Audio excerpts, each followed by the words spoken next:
Hello and a very good morning to all of you and welcome to Gradeup, India's largest online learning platform. My name is Kunwar Prateek and I welcome you all for today's daily current affairs. I take daily current affairs every day from Tuesday to Saturday at 9 a.m. in the morning. So without wasting any more time, let's start with today's daily current affairs. The first topic for today is Brereton War Crime Report. The Australian Army moved to discharge 13 soldiers in connection with Brereton War Crime Report that alleged that several Afghan civilians and prisoners were unlawfully killed. What is this Brereton War Crime Report? The Inspector General of Australia Defence Force Afghanistan Inquiry Report, or which is commonly known as Brereton Report. This report into the war crimes committed by Australian Defence Forces during the war in Afghanistan between 2005 to 2016. What are the findings of this report? The report has identified 25 soldiers who were involved either directly or as accessories into the killing of Afghani civilians. Some of the perpetrators were still serving in Australian Defence Force. The report categorically states that 23 of the instances of unlawful killing would qualify as war crimes of murder. The report found evidence of 39 murder of civilians and prisoners by the member of Australian Special Forces, which were subsequently covered up by Australian Defence Force personnel. The unlawful killing discussed by the report began in 2009, with most of these killings occurring in 2012 and 2013. This is GS Paper 2, International Relations. The source is the Hindu newspaper. Moving on to the second topic for the day, brain fingerprinting. Why is this in news? The accused of Hathras gang rape would be going through a brain fingerprinting at the Gandhinagar based Forensic Science Laboratory. What is brain fingerprinting?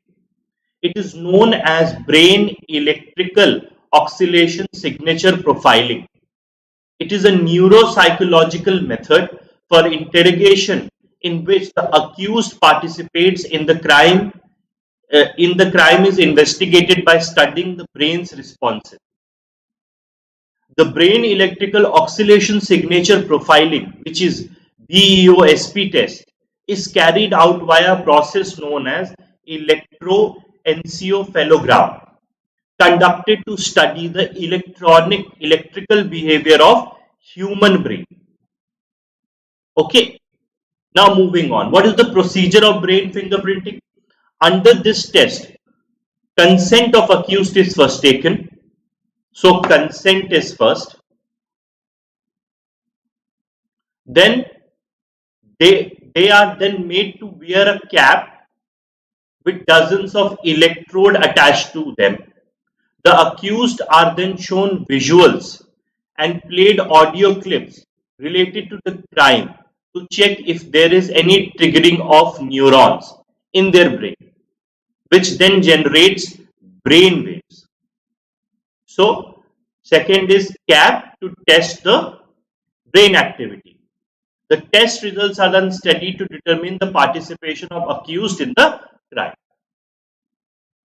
Now, what related information to this? Can these tests be admitted as evidence? This type of evidence does not work standalone. In 2010, Supreme Court passed a judgment in the Selvi versus State of Karnataka case, where the bench observed that narco-analysis, polygraph and brain mapping tests cannot be forced upon any individual without their consent. And the test result cannot be admitted solely as evidence. So solely just brain mapping cannot be an evidence. However, any information or material discovered during the test can be made part of evidence observed by the bench. So solely it cannot be evidence, but with other evidences, it can be an add-on material which can substantiate other evidences. This is GS paper 2, science, GS paper 3, science and technology, the sources, Indian Express. Moving to the third topic for today, India rejects OIC, Organization of Islamic Cooperation, reference to Kashmir. India has strongly rejected the criticism of its Kashmir policy by OIC, that is Organization of Islamic Cooperation. What is Organization of Islamic Cooperation? OIC is the second largest intergovernmental organization after United Nations, with its membership of 57 member states. It was established upon the decision of historic summit which took place in Rabat, Kingdom of Morocco on 25th September 1969. It is headquartered at Jeddah in Saudi Arabia. What is the significance? It is the collective voice of Muslim world. It endeavors to safeguard, protect the interest of Muslim world in the spirit of promoting international peace, harmony among various people of the world. What is the relationship between India and OIC? India is not a member of OIC. However, India was invited as a guest of honor at the 46th session of Council of Ministers in 2019, which was the 50th anniversary of OIC. So this is GS paper 2, International Organization. The source is the Hindu newspaper. The fourth topic for today is Target Olympic Podium Scheme, TOPS scheme. Recently, 8 track and field athletes were included in core group of Target Olympic Podium Scheme at the 50th MOC meeting held on 26th of November. What is this Target Olympic Podium Scheme? It is a flagship program of Ministry of Youth and Sports, which is an attempt to aid India's top athletes.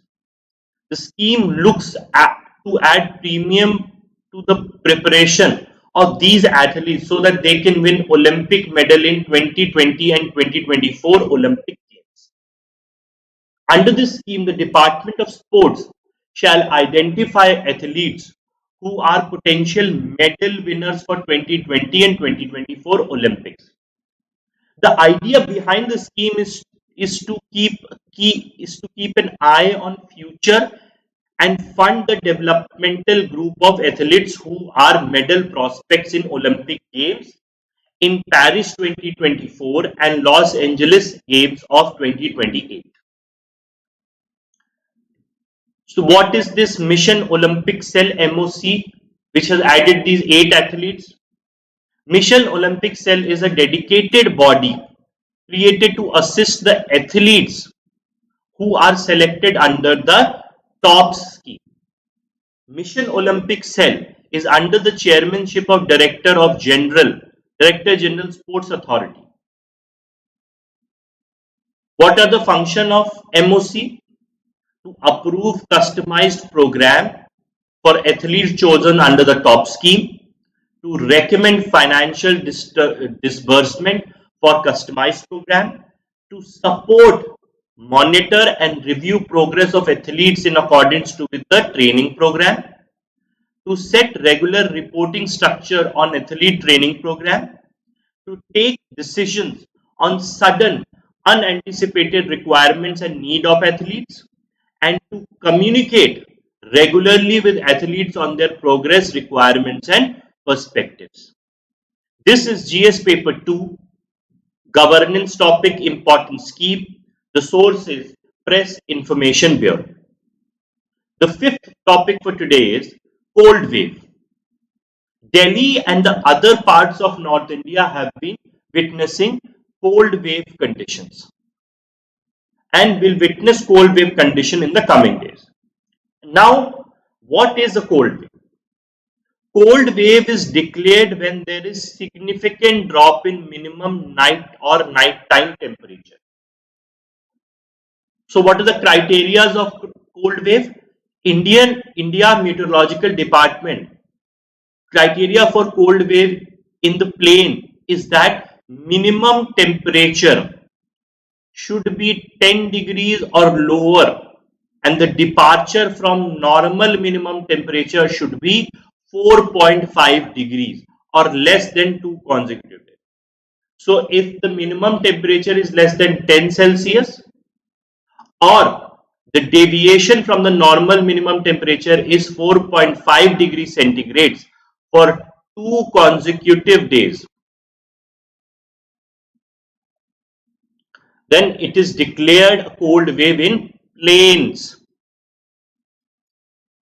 Okay. Now, what are the causes of this dip in temperature? One of the main reasons is snow falls in high altitude area north of Delhi, including places like Jammu and Kashmir, Himachal Pradesh, Uttarakhand. Is a cold wind blowing from these areas lower the temperature across northwest of India every winter, including in Delhi.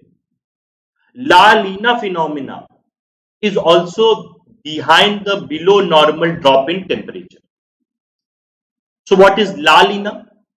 La Nina refers to large scale cooling of ocean surface temperatures in the central and eastern equatorial Pacific Ocean, coupled with changes in the tropical atmospheric circulation, namely wind pressures, rainfall, as per the World Meteorological Organization. So La Nina is a geographical phenomena which is completely opposite to El Nino. In El Nino there is warming, in La Nina there is cooling of ocean temperature in these areas. This is GS paper 1, geography, the sources, the Hindu newspaper. The next topic for today is climate change knowledge portal.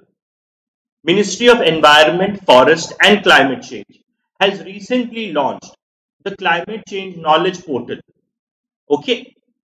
Now what is the objective of this portal? The portal will have all the major steps that the government is taking both at national and international level to address the issue of climate change. What will be the benefit? The portal captures sector-wise adaptation and mitigation actions that are being taken by various ministries in one place, including updated information on their implementation. The knowledge portal will help the dissemination of knowledge amongst citizens about all the major steps that the government is taken both at national and international level to address the issue of climate change. So what are the components? There are 8 components including knowledge portal are India climate profile, national policy framework, India's NDC goals, adaptation actions, mitigation actions, bilateral and multilateral cooperations, international climate negotiations, and reports and publication. All these will be found on this knowledge portal. This is GS paper 3, environment, the sources, the Hindu newspaper. The 7th topic for today is Noctiluca scintillans. A bloom of Noctiluca scintillans, commonly known as sea sparkles, are being witnessed along the coast of Maharashtra and Karnataka. What is this Noctiluca scintillas? These are commonly known as sea sparkles and is free living marine dwelling species of Dinoflagellata that exhibits bioluminescence when distributed properly, known as marines. Toxic bloom of Noctiluca cintillata are linked with massive fish and marine invertebrate kills and has displayed microscopic algae called diatoms, which form the basis of marine food chain. So what is the threat to marine organism? According to marine expert, the phenomena is indicator of climate change. The toxic bloom of enceladines are linked to massive fish and marine invertebrate kills. Though the species does not produce a toxin, it was found to accumulate toxic level of ammonia, which is then excreted into the surrounding waters, possibly acting as a killing agent in blooms. They have displayed microscopic algae called diatoms, which form the basis of marine food chain. So they directly are not toxic, but their excreta is toxic because it contains ammonia. Okay. Now, this has deprived food for planktivorous fish. Recently, bioluminescence or light emitting tide made an appearance in Juhu Beach in Mumbai due to phytoplankton, microscopic marine plant, produce light through chemical reaction in protein. This is GS paper 3, Science and Technology, as well as Environment. And the source is the Hindu newspaper. The eighth topic for today is Jonas Messetti Vishwanath.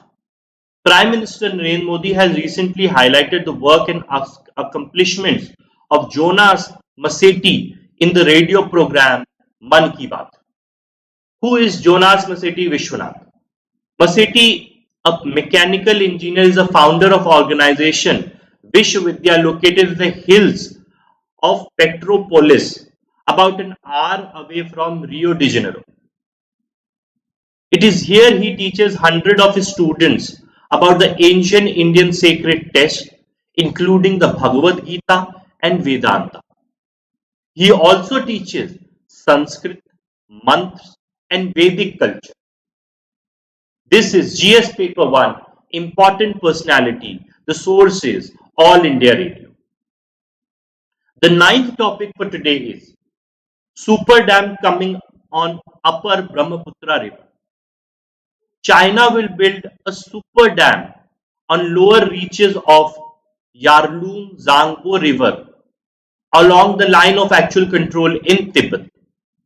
In the move that could have far-reaching impact on Northeast India's water security, the new dam's ability to generate hydropower could be 3 times that of a central China's Three Gorge Dam, which has largest installed hydro capacity in the world. What is the significance? The project will play a significant role in realizing China's goal for reaching carbon emission peaks before 2030 and carbon neutrality by 2060. What is this Yarlung Zangbo river?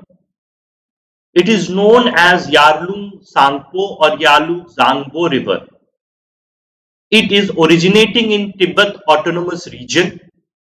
The trans-border Yarlung Zangbo flows into Arunachal Pradesh, where it is called Siang, then to Assam as Brahmaputra before flowing into Bangladesh. It is the longest river of Tibet. So Brahmaputra in Tibet region is called Yarlung Sangpo or Yalu Zangpo. When it enters Arunachal Pradesh, it is called Siang river. When it enters Assam, it is called Brahmaputra. India and China have a water data sharing agreement. In 2017, China had stopped sharing data on. Soon after 73-day long standoff between Indian and Chinese troops in Doklam near the Sikkim border over Chinese military plan to build a road close to Indian's Chicken Neck corridor connecting the northeast states. In 2018, a memorandum of understanding was inked or signed between China's Ministry of Water Resources and Indian Ministry of Water Resources, River Development and Ganga Rejuvenation on sharing hydrological information on Brahmaputra River in the flood seasons by China to India. Agreement enables China to provide hydrological data in flood season from May 15th to October 15th every year. It enables the Chinese side to provide hydrological data if water level exceed mutually agreed level during the non-flood season. Beijing also shares the data on rivers flowing into North India. This is GS Paper 2, International Relations and Geography. The source is the Hindustan Times. So this was today's daily current affairs. I hope each topic is clear to you. Now, before I end today's daily current affairs, I have a certain announcement for you guys. In our Gradeup Super subscription plan, we are here to help in your IAS exam preparation. Gradeup Super brings to you IAS 2021, a comprehensive course on GS prelims cum mains. This course is available in English as well as Hindi medium. This course will provide you 350 plus live GS classes both for prelims and mains, 325 plus PDFs and 5000 plus practice questions. Additional classes will be given to you on Yojana, Kurukshetra, India Yearbook and CSAT. Under this subscription and this course, you will get 30 mock tests for prelims, 12 GS tests for mains, 2 essay tests and 7 previous year paper tests. With Gradeup Super, you get 11 plus structured live courses and 60 plus mock tests for UPSC Civil Services examination and UPSC EPFO examination. Currently, we are running IAS 2021 comprehensive course for GS pre-cum mains, both Hindi and English, UPSC EPFO comprehensive course for prelims, a complete NCERT module for civil services examination from classes 6 to 12th. You will be taught by our star faculty like Naman Jain sir, who is an economics expert, Basu Katara sir, ethics and internal security expert, B. Teja Sai sir, science and technology expert, Himani Suri ma'am, and Shailendra Singh sir, who are NCERT experts. Then there is Harsanish sir, who is polity expert. Then there is Rohan Tyagi sir, who is geography and ecology expert. And then there is me. I teach economy and current affairs on Gradeup platform. Now, to get access to your preferred live course with Gradeup Super, we have 3 plans for you. One is the 6 months plan, which will cost you 15,000 rupees. 12-month plan will cost you 21,600 rupees. And 24-month plan will cost you 27,000 rupees. So please subscribe to Gradeup Super. It will help you in your preparation for civil services examination. Moving on. Every day we are conducting daily free classes on our Gradeup app for you guys. Daily editorial analysis is live on our app at 12 p.m. UPSC EPFO classes at 5 p.m.